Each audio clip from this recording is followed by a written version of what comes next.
In the fall of 1988, Keith Byram of Pelly Construction in Whitehorse followed up on an advertisement in the Journal of Commerce. It called for contractors with experience building airports in permafrost conditions to contact the British Antarctic Survey in Cambridge, England. Thus began an odyssey that would last 2.5 years. An original field of 20 contractors was shortlisted to 4, 2 Canadian, 1 Dutch, and 1 British. Each then sent delegates to view the proposed worksite at Rothera Point on Adelaide Island, Antarctica, in March of 1989.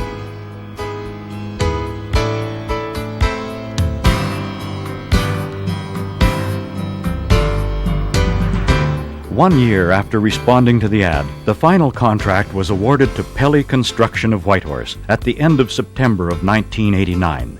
This company had been in the heavy construction business for some time, and until 1989, most of its contracts had been in the Yukon, north of the 60th parallel. The awarding of a contract so close to the South Pole to a company whose claim to fame is so close to the North Pole is a story in itself. The task was to drill and blast 300,000 cubic meters of granite to make rock fill, riprap, and crushed aggregate for the runway, and to construct a hangar, a saltwater intake and pump house, 6 230,000-liter fuel storage tanks, and related piping systems. The supply and construction of the hangar, pump house, electrical systems, and the fabrication of the fuel tanks was subcontracted to TSL Contractors Limited of Whitehorse. The camp catering was contracted to Can-Do International Food Consultants of Whitehorse, and the earth-moving operation was subcontracted to Pelly Group of Bridgetown, Barbados. Immediately following the awarding of the contract, the huge task of marshalling equipment and supplies began in earnest. The short Antarctic summer construction season runs from December through March. Since it was already late September, an incredible amount of work was required to assemble and ship in one shot all the equipment and supplies for a fully self-contained 2-year construction project. From Skagway, Alaska, the heavy equipment from the Yukon was barged to Vancouver, BC. Here it was joined on the Fraser-Surrey docks by 110 containers loaded with a prefabricated hangar, spare parts, tires, lubricants, potable water, food, and 1,200 dozen beer.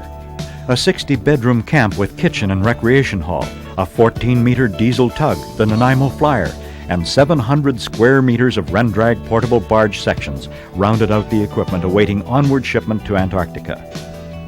Finding a suitable ship posed its own difficulties.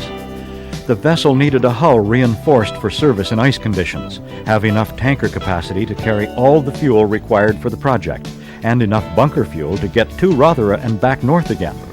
The ideal ship was finally found.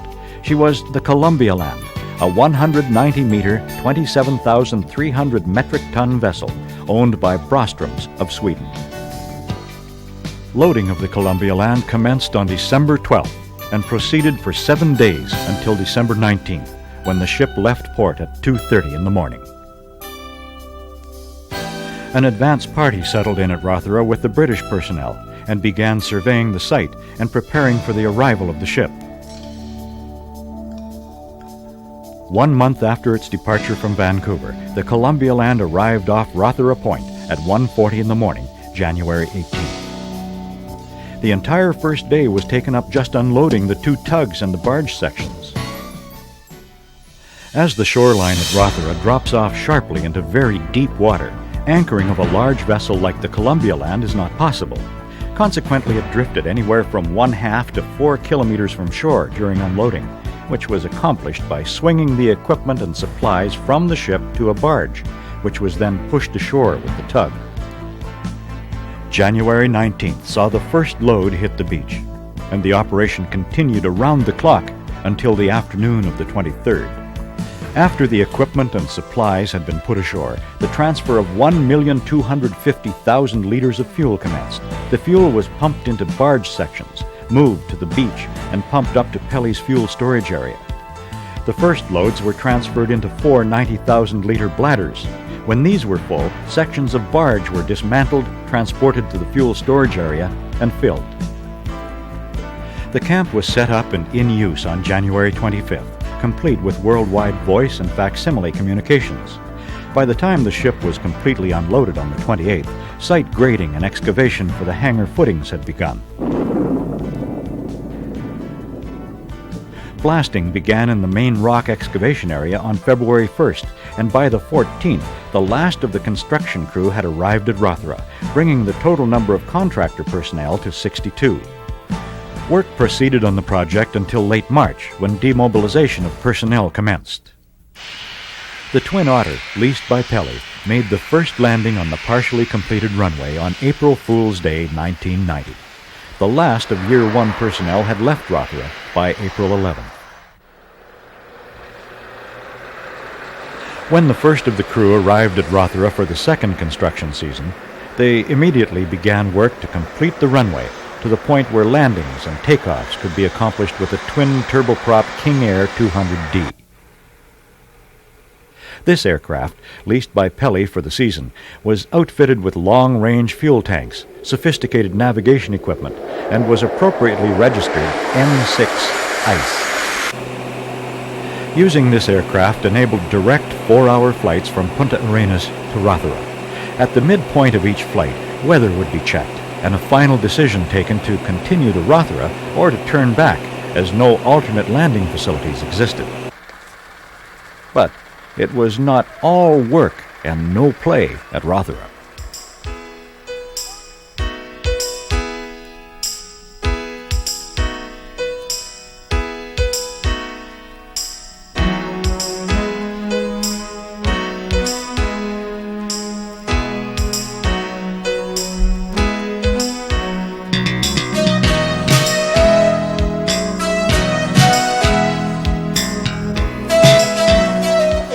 Playing on the iceberg.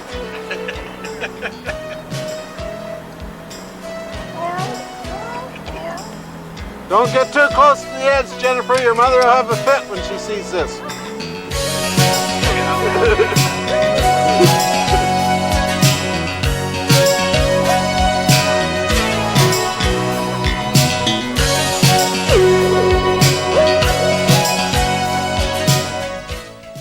Between the first and second seasons, a wharf was added to the overall project. The design was a joint effort between Pelly Construction and the consultant in order to devise a plan that could be built with the machinery already on site at Rothera. Simply put, the wharf was to be a 60-meter by 36-meter steel box, anchored into a back wall and fastened to the ocean floor with 50-millimeter steel tendons, grouted into 7-meter deep holes. A central beam would be installed on steel pilings anchored into the bedrock with 50-millimeter steel rods. In order to provide access to the front of the wharf for drilling purposes, heavy steel frames would be used, which would then be incorporated into the overall strengthening of the structure. When the design was complete, the necessary material was purchased in the United Kingdom and Europe and assembled in Belgium for shipment.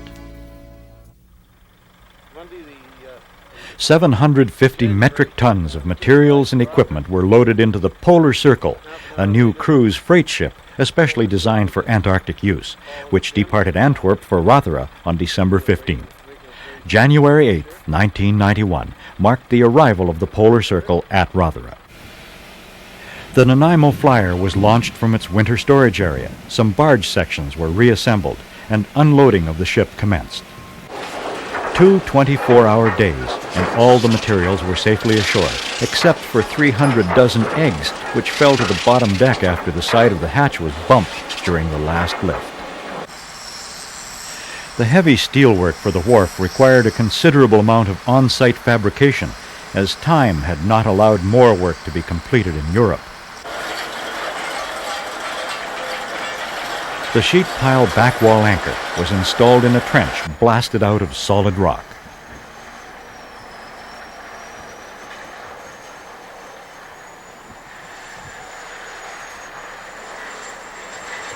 A little backfill around it. It's really good.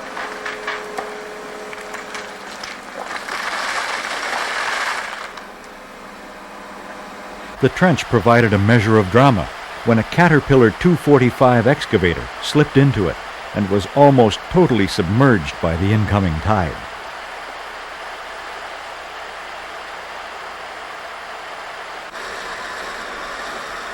To remove it, 3 D9 bulldozers, a large loader, and another excavator were required.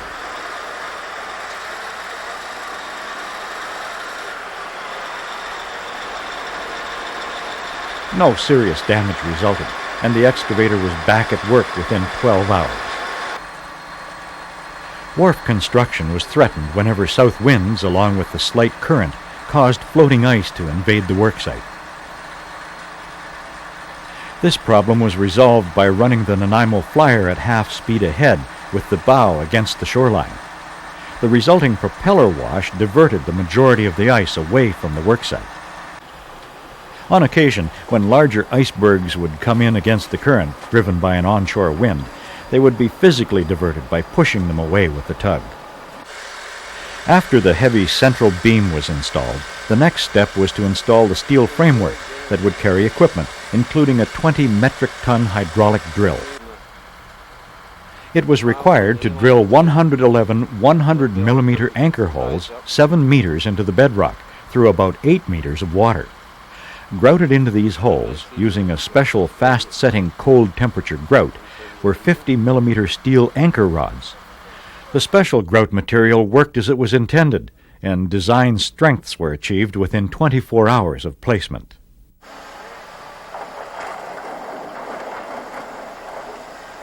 As might be expected, considering the amount of work to be carried out underwater, considerable diving was required over a 2-month period.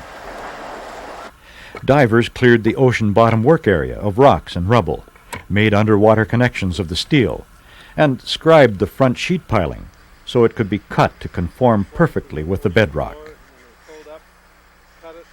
13 steel frames were fabricated on shore, then placed with a crane, assisted by an excavator working from atop a barge. Once all the steel work was in place, the cross-brace rods and anchors were all tensioned to a predetermined design load. Finally, the entire wharf cavity was backfilled with crushed granite.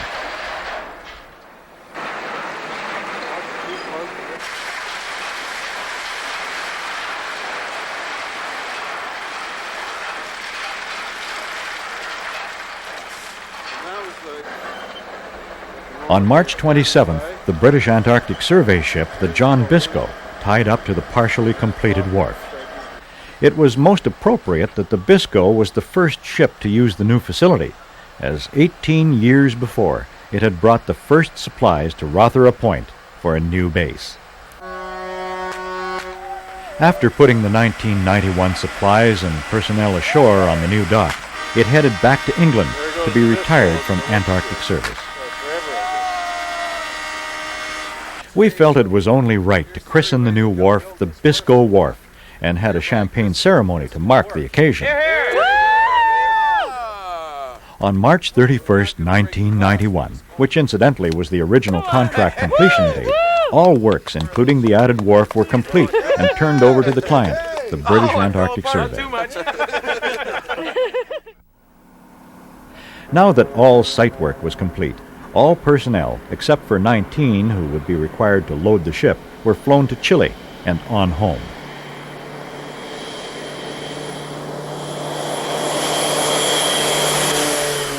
And so the job was done at Rothera, the new airport and wharf, and we could prepare to go home. The time spent waiting for the ship to arrive to take us back to Skagway was used to prepare the equipment for shipment.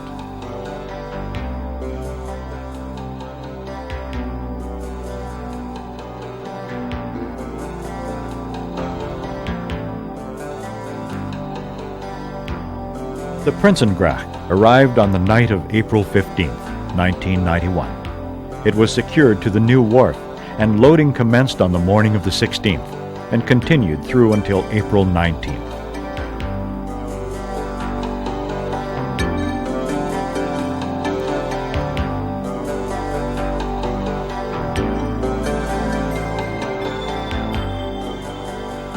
As the ship was to proceed through some of the world's roughest water while rounding Cape Horn, the equipment was lashed and welded in place.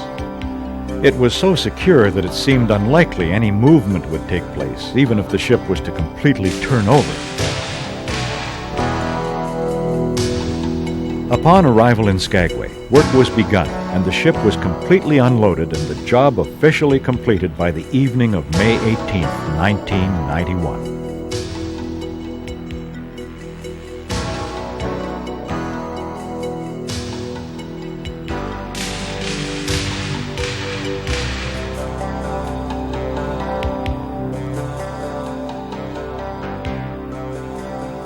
Although there were certainly times when it seemed very unlikely that Pelly Construction would finish this job on time and on budget, we knew we could do it, and we did.